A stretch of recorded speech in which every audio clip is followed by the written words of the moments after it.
the march of time.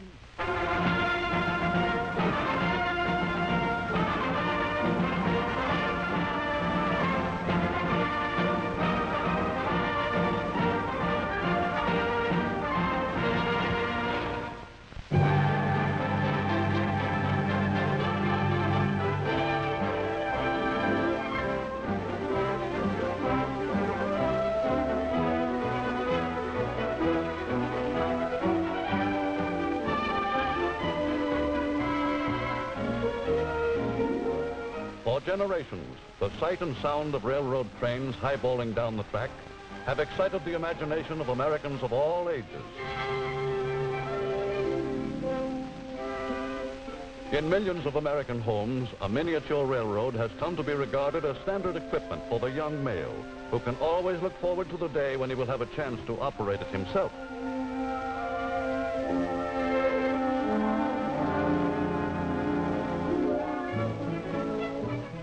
Thousands of Americans who have never outgrown their childhood interest are members of fan clubs, which often charter trains for special trips so that they may indulge their love for railroading.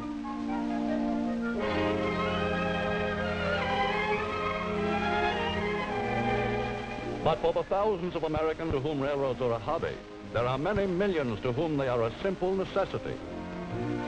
For they still remain the backbone of the nation's transportation system, the principal means of getting from place to place.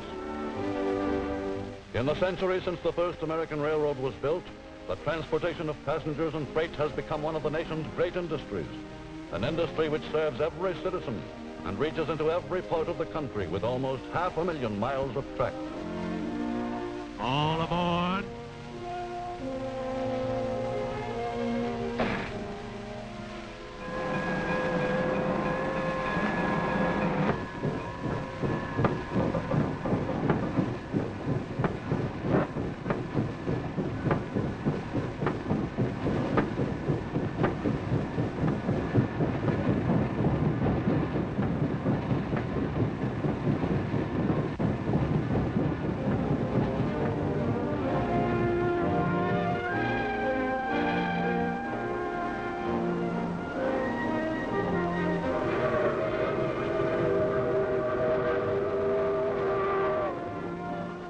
Today, though U.S. railroads are doing more business than ever before in peacetime, though they have behind them years of profitable wartime operations, they are in precarious financial condition, largely the result of rising costs, which have increased more rapidly than income.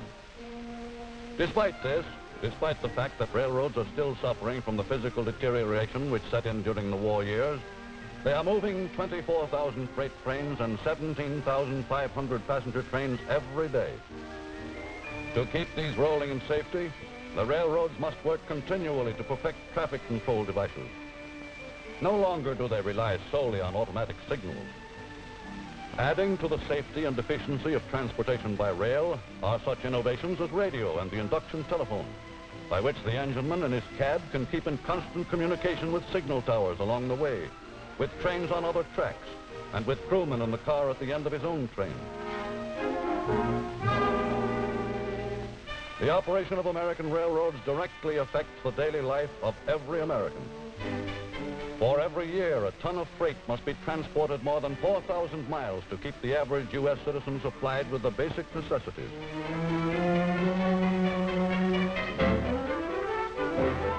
The hauling of freight accounts for 77% of the railroad's gross income.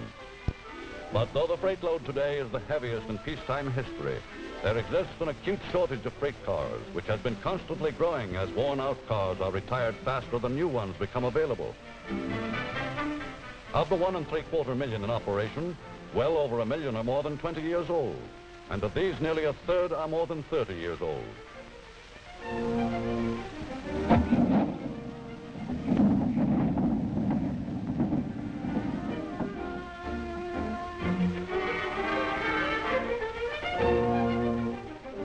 The entire U.S. industrial establishment depends in great degree upon rail transportation, and any serious breakdown would have a catastrophic effect upon the national economy.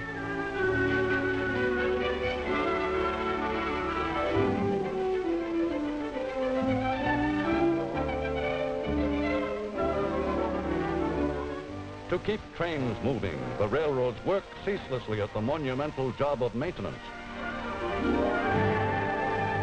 At regular intervals, every locomotive must go to the shop for checking and repairs. After every 100,000 miles of operation, most locomotives are completely stripped down and rebuilt, inside and out.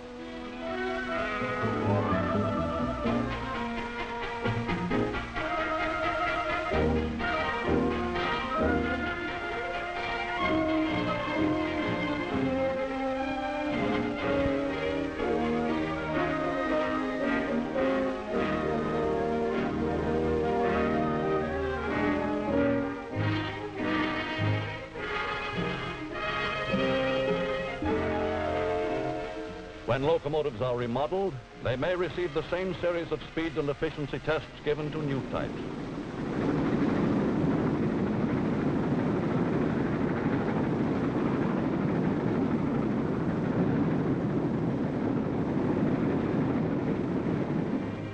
Like rolling stock, roadbeds suffered from inadequate maintenance during the war.